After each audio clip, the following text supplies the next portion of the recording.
Hello, welcome to the Design-Based Learning Learning Podcast. Hi, I'm Mike, I'm Henry. and this is episode 2, right, Henry? We came a long way, Mike. I know. And again, why are we doing this? I think we had another coffee session because of I don't know what you did. Yeah, again, went to a school, Uh-huh. and then a teacher came up to me after her DBL class. She came up to me with a problem, and she was like, Henry, I need some help again. Another problem, another help. Yeah, she told me that her students didn't like the project a lot. They didn't enjoy the process. They put minimal effort into the project, Okay, wow. and she didn't feel good afterwards. Yeah, and you also didn't feel good because you think design-based learning should always be exciting. Yeah, and we're just trying to analyze back on how we can actually help the teacher. But I mean, I remember we were talking about this before, and you said you had a very good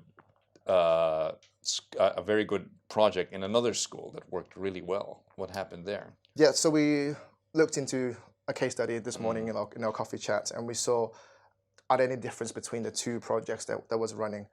And then the major point of it is the goal wasn't too clear for the other class one. Then the other school has a very clear goal that students are hooked onto.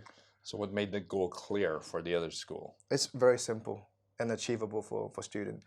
So that project is about helping homeless. And that's pretty much it. So everyone understand the goal. I want to help the homeless. Help homeless. Not complicated, easy to understand. Yeah. And then? So, I mean, why are they so hooked to it? Is Okay. because teacher looked into it as an empathy angle. They help students to put into the shoes of the homeless person and try to make them understand how it is like being a homeless person. So you're saying the empathy angle is very Yeah, important. because it's alien terms for a student.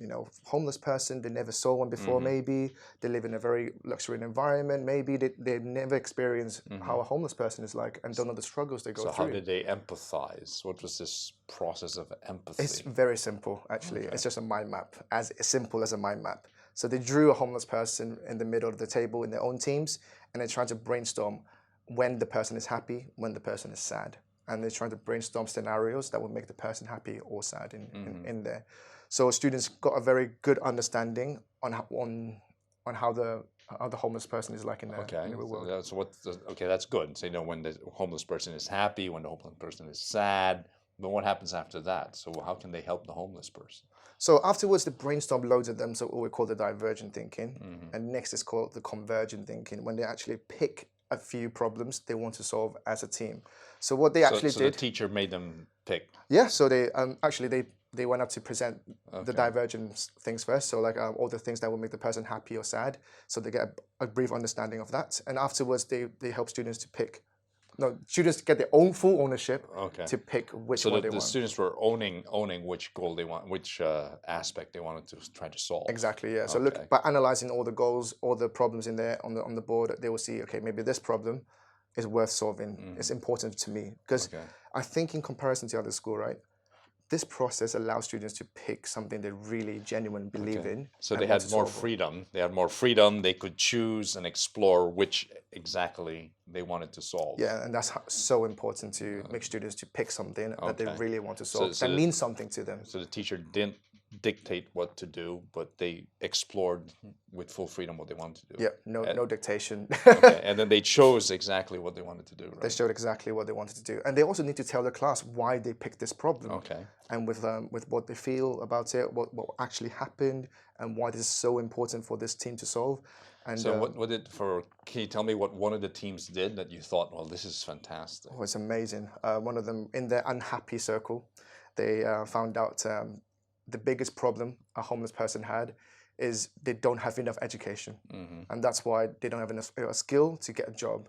So what they wanted to do is to give them a skill again and retrain them so that they can get back to the society again. Okay, so they came up with that on their own, through their own research and through their own discussions, that, we have to retrain the homeless. Yeah. And in the end? And in the end, they came up with, their primary 3 students, don't forget, yeah? So they came up with a homeless school.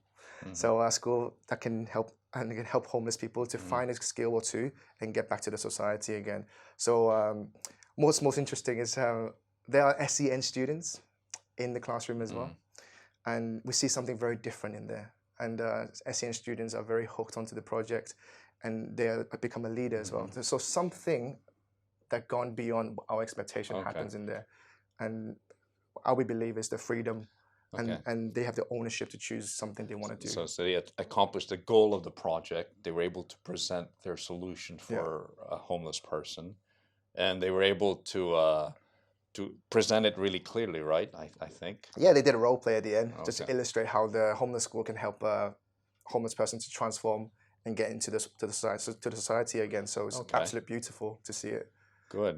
So if you wanted to recap this, what would you say is the most important thing, or points to get students to have buy-in or ownership of a project using design-based learning?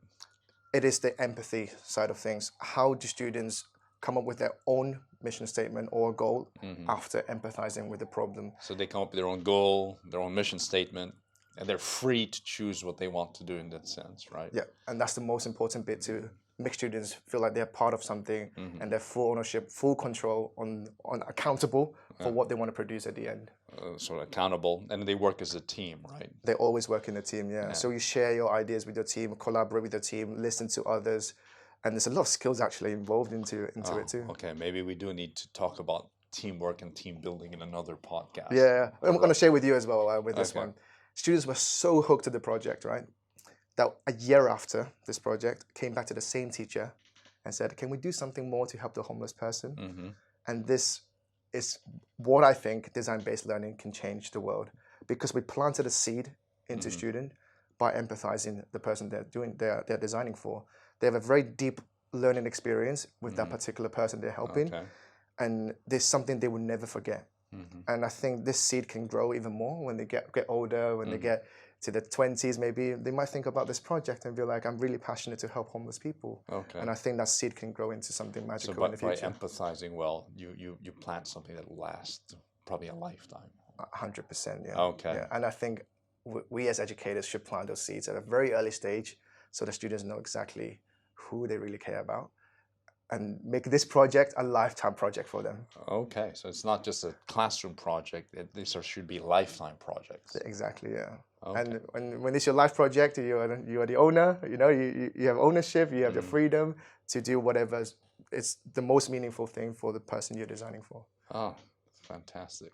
Yeah. So I think is that it for today? yeah, I think this case study could help a teacher to solve the I problem she agree. had. Yeah. Yeah. So hopefully next time when she does it, when she has a clear goal, So we have to remind help her students to empathy, empathy. ownership, freedom. and then pick their own problem, Okay. and that could help the teacher to transform in their teaching next time. Yeah. Good.